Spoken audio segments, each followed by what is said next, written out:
Thanks, and I thank you so much for your patience today. I know we're extra late today, but we had an event happening in cabinet. So I'm here with you now. Our first presenter is Honorable Jeremiah Norbert, Minister with responsibility for Home Affairs, Crime Prevention, and Persons with Disabilities. Ready? Morning. Oh, sorry, good afternoon.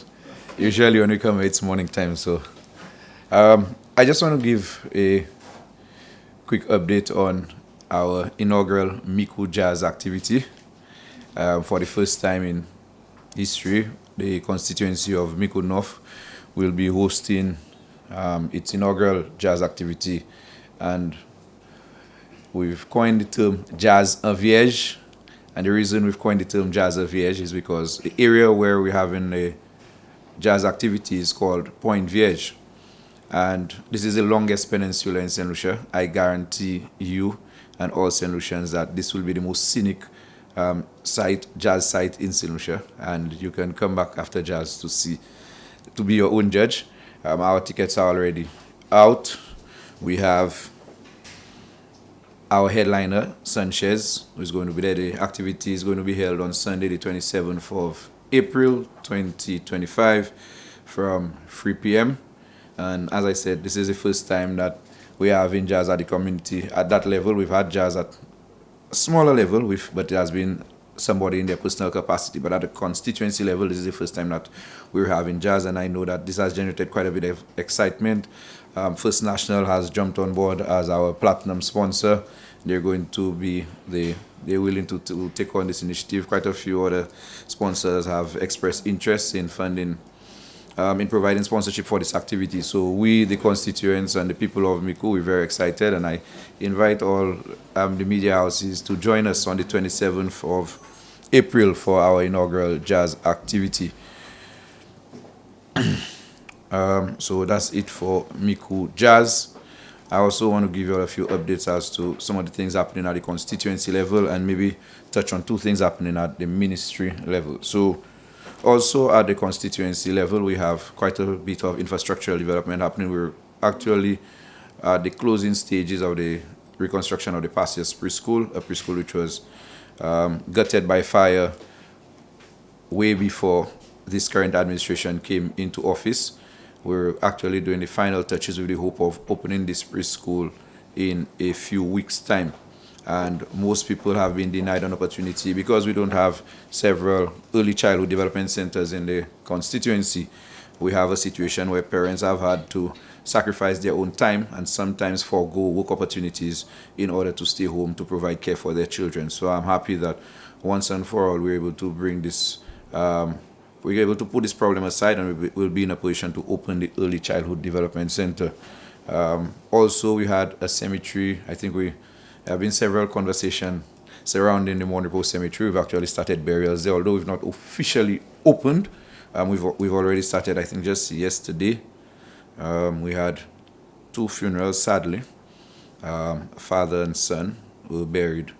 Yesterday we had a funeral in Monrepo where father and son was buried, but it just goes to show that the cemetery is already operational, despite it being officially open. And we're just waiting on some minor infrastructural works to happen in terms of the washrooms, and I think one or two other minor roads, which will be happening very soon, immediately after the appropriation. We intend to get this thing started, and hopefully we'll to open the cemetery in its entirety by June or thereabout. We will do an official opening. The Lapwet Road work is happening in the Lapwet Road, and we've seen quite a bit of work happening. Reno is the contractor, and as I said, this area, the Lapwet Road, has been a road that has not been given any attention for a prolonged period, many years. I can remember myself going to school, primary school, and I cannot recall any work being done, or maybe minor potholing, but any serious attention being given to this road from the time that I was going to school. And we're talking about 1995, 1996, maybe about 20 years, almost 30 years ago, and thereabout. So I'm happy that we're able to finally start the works, and as I said, the works are going very nice, and I'm looking forward to the completion of this project very soon as well. the Passius water supply project, a project that we spoke about, and a project that has created a bit of belly aching for my constituents in terms of we've seen the expansion of the community, we've seen the expansion of the constituency in terms of development, new pockets of development happening. However, we've not seen an increase in water supply commensurate with the development that is happening. So what it has done is has put the current system under quite a bit of pressure. The current system is also it has almost outlived its usefulness, if you want to call it that, because there is a high dependency on gravity, and the catchment area is very remote. So it takes, on average, maybe in terms of downtime, there are instances where we go maybe 15 to 16 days without water in the community. I don't need to tell you the amount of pressure it places on the public facilities like the schools. On numerous occasions, our schools have had to close because of no water in the pipes, or even the storage facilities like the tanks. They would run out of water after about 5 days. So eventually would have to close schools. So the Passius water supply project, the improvement project, has commenced. Physical works have commenced. We had a little hiccup in terms of acquiring some lands. This is a hurdle that we've gone past, and we've actually started physical works. This is a project that may take some time. Realistically, it's a project that will take nothing less than maybe around 18 months from start to completion. So I don't want anybody to get their hopes high and figure, because we said that the project has commenced, that next month everything will be A1. It is going to take some time, so I want to encourage constituents, especially those between the Pralin and Margaretwood Basin, to exercise a certain degree of patience while we work on improving the water supply for them in that area, in that catchment area. We also have in Miku quite a few. We actually just started work on a facility. I know they much talk about jetty project when we that was one that was a bit controversial, but we were able to navigate past that obstacle. The Miku jetty was completed, and then we had the toilet facility to accompany the jetty. What we've done now, and the idea is to put one project at a time to help redevelop the entire fishing complex. So what we're doing now is putting in the infrastructure to house the ice machine. We've already procured an ice machine through the Ministry of Agriculture under the UBEC program. Miku was one of the beneficiary communities, and we have a ice machine in stock waiting. So we're actually building the facility where this ice machine is going to be housed. So quite a bit happening in Miku North at the constituency level. Just to touch on one thing at the ministry level, I know one of the individuals seated here today had always been putting pressure on me about what is happening for persons with disabilities as it relates to that part of my ministry. I can say confidently that right now, because the last time I spoke to the press about the Ministry of Disability, sadly, because of the announcement, the time the announcement was made for the ministry, it was very close. I think the announcement was made somewhere on March 4th last year, which was already past the budgetary cycle in terms of when you do the planning and you submit your costs for budgets. So we were not in a position to put in place a structure for the ministry. So we were Ministry for Persons with Disability, quote unquote, in name, but in terms of having a structure where you can actually go out there and execute, we were not in that position, sadly, because of the timing of the announcement. We're in a new financial cycle, and this year the Prime Minister has made an allocation to actually set up the disability unit, and there have been an allocation is in the budget to hire the staff that is going to complement or that's going to make up the so-called disability unit.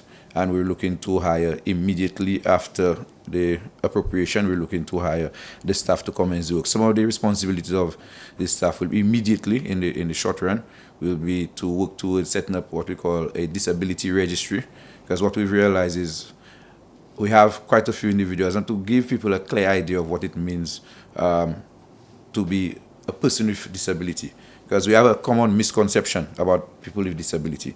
Some individuals believe if they have a broken finger today, that qualifies them as a person with a disability.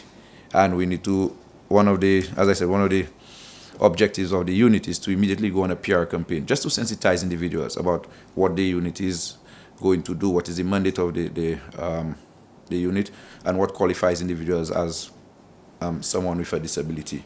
Whilst we're doing that, we're going to work on setting up a disability registry, because one of the issues we realize now, there is no clear way to identify someone here with a disability in terms of issuance of cards or the proper stickers. So you go to Massey, for instance, and you may see somebody who actually has a disability parked in an area for disability, but their vehicle is not, you do not have the proper signage on the vehicle to be able to identify it as someone with a disability.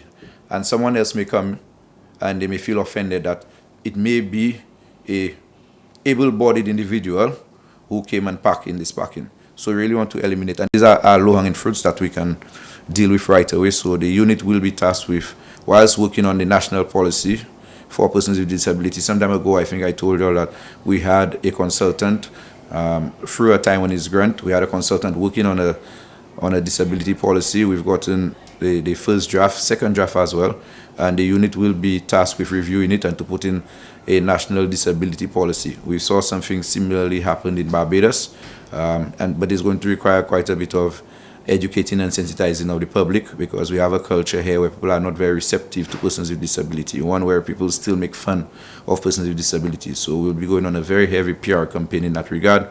One other issue we've identified is persons with physical disabilities, like amputees. They have a challenge in accessing prosthetics. During the time when, during the course of the last year, we've been in consultation with the various groups involved and various stakeholders involved in disability and disability affairs, from the NCPD, the Blind Welfare Association, and we've had several meetings in that regard.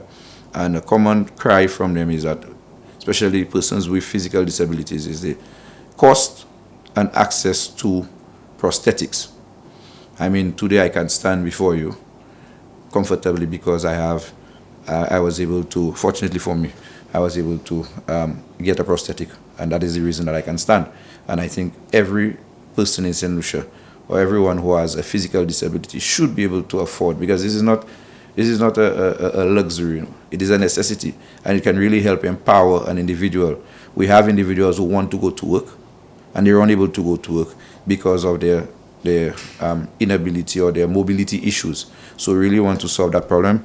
Having said that, we've been in conversation and consultation with 2 agencies and other solutions who have shown an interest for persons with disability, and we've been able to identify a location. Very soon we'll be able to make a public announcement about the location.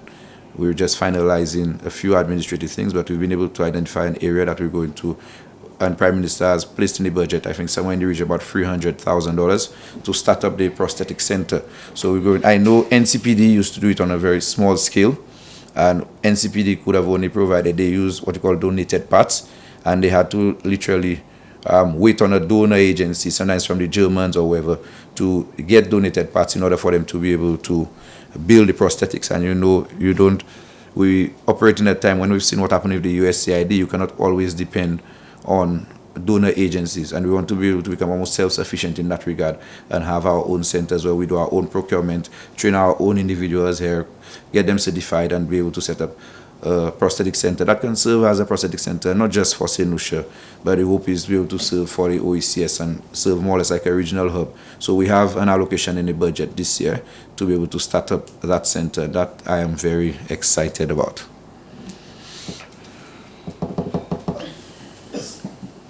First, you mentioned the registry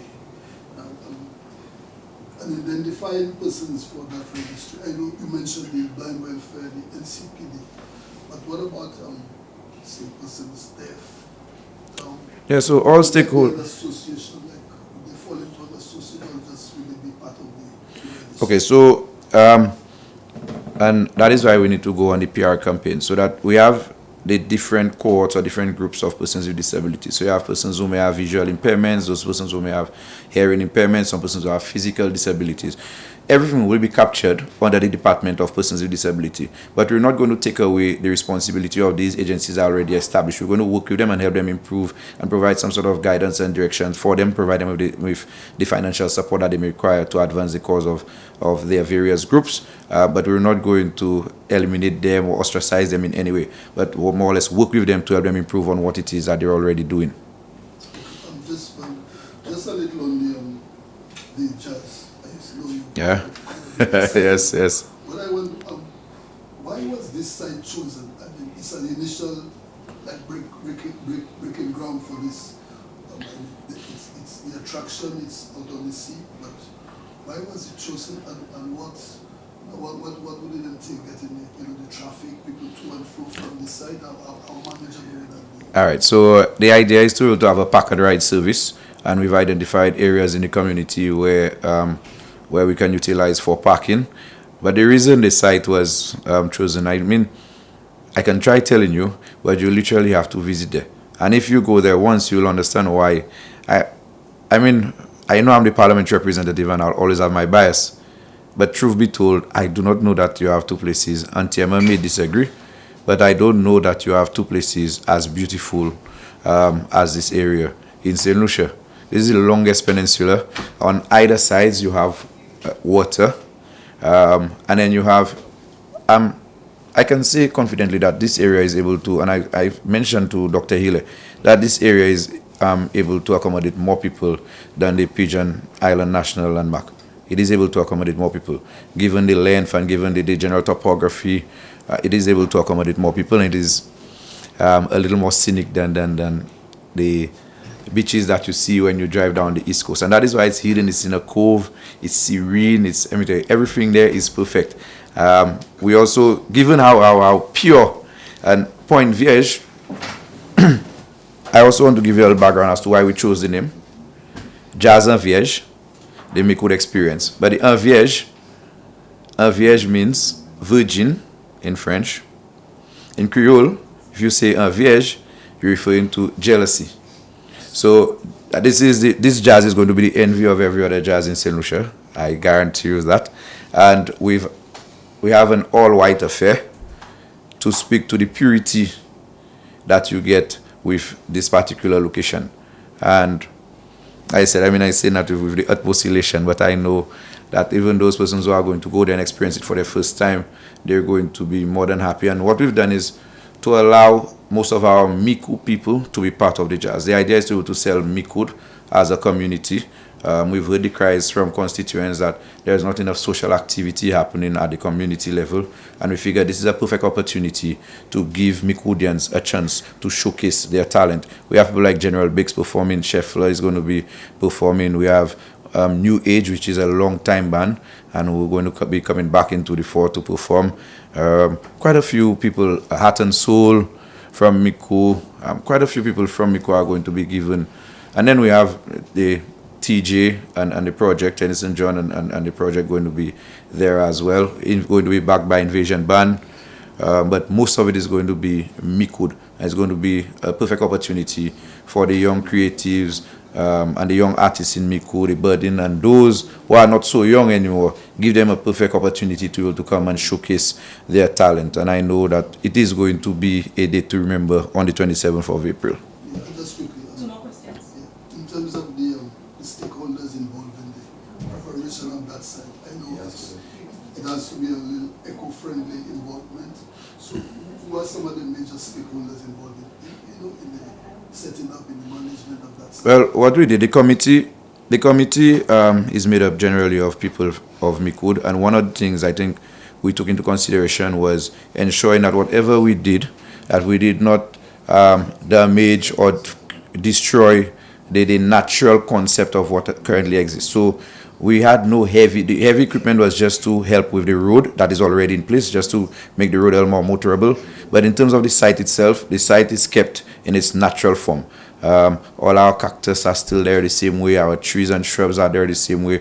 We've done very little interference with the actual site, and the idea of moving forward is to keep it as pristine as we can, not to go and try to create something new. We want to keep it in its current form so that when you come, you can experience the natural Point Vierge and not a created Point Vierge, if you understand what I'm saying. Okay, during the debate estimates,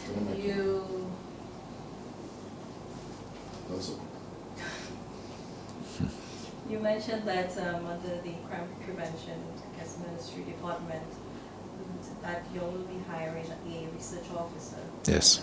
Would you be able to expound on what that research officer will be doing, and also in relation to the development of this comprehensive national plan to deal with the root causes of crime, as you were tasked with when you were appointed? Yeah. So, you would have realized the same problem that I had with the disability unit would have been the same problem that existed with the crime prevention unit, given the same problem, the time of the announcement, that there was not the funding in place to be able to hire anybody during that time. This is why this year we brought in the research officer to work under the crime prevention unit. His job is to be able to do exactly what you mentioned.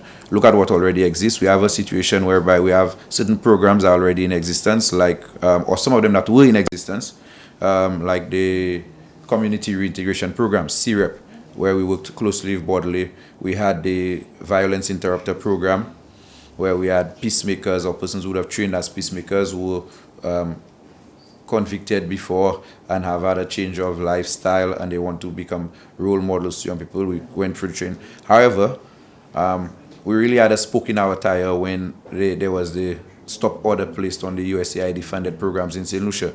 And these programs were then, although they work closely with the Ministry of Crime Prevention, when these programs, when the stop order came, it really caused us to now rethink our position as it relates to accepting help from outside, because it really disrupted the programs. So the research officer is now tasked looking at what these programs were doing, who were the targeted individuals, at what cost will it come to government to continue these programs, because we're not getting the funding from the donor agencies again, like USAID. So at what cost will it come to the government to be able to continue with these programs, and who are the various stakeholders currently involved in the crime prevention efforts, and how can we coordinate under a national, or more or less create like a national coordination unit, so that from the Ministry of Crime Prevention, so that we can now coordinate from our department. So that is the responsibility of the research officer, to go out there, look at the programs already in existence, what needs to be done, where the gaps exist, what needs to be done in order to be able to help close on these gaps, and see how now we can work on putting together a policy that is going to cover every nook and cranny of society. Does this person have a timeline? Yeah, he's well, we gave him, he's coming in for his, and I'm sure when we get to know who the gentleman is, he's a St. Lucian himself, trained in Taiwan. He has a PhD in crime prevention himself, so he's coming to the ministry as a former policeman as well. So I can let the cat out of the bag for this morning, and we're going to give him in the first instance 12 months to try to put together. It's going to take some time, and he's going to have a small team to work with him, because it is something we do not want to do something in a haphazard type of way. It is something that is going to be comprehensive. We need to take into consideration some of the dire issues that we are faced with now, and how do we traverse them, how do we get past them. So it is not something that is going to be rushed. So we are going to give in the first instance after the budget, somewhere in the period about 12 months, to see if he can help put together this document for us. What's his name? Dr. Montel Felix. All right, that's it. Any one more question? One more question? Just one more. Training? Just one more. I know it might not have been during your tenure, but we know previously there have been a lot of task force. I mean, I've attended few of them at the Ministry of Infrastructure. There was a big task force with different stakeholders, a whole day, 2 day. Did that ever proceed to a next level, or has it been, pushed aside? Is there any network in what has previously been proposed to what is going to take place now? Is there I'm not sure. The only task force I can speak about is, I think Prime Minister would have announced some time ago that as it relates to dealing with the tariffs and dealing with persons who involuntary deportation, that we have established 2 task force then. I can tell you that we prepared the terms of reference. I think Honorable Hippolyte would have given you all an update as to where she was with the commerce and tariff as it relates to my part of because I'm heading the task force that deals with the deportation component. A few individuals have been, and as we've said, and Prime Minister has expressed that sentiment as well. There are St. Lucians, and we are more than happy to welcome our St. Lucians home. We have certain protocols already in place. We have certain SOPs that are in place as it relates to dealing with persons who may have had run-ins with the law in a foreign country. We have certain things already established, and we just go into, I mean, the task force is just to ensure that there's some level of coordination in terms of when people come here, how we deal with them, and how we get them to reintegrate into society. So that is the only task force that I can speak about this one. How many people are we expecting?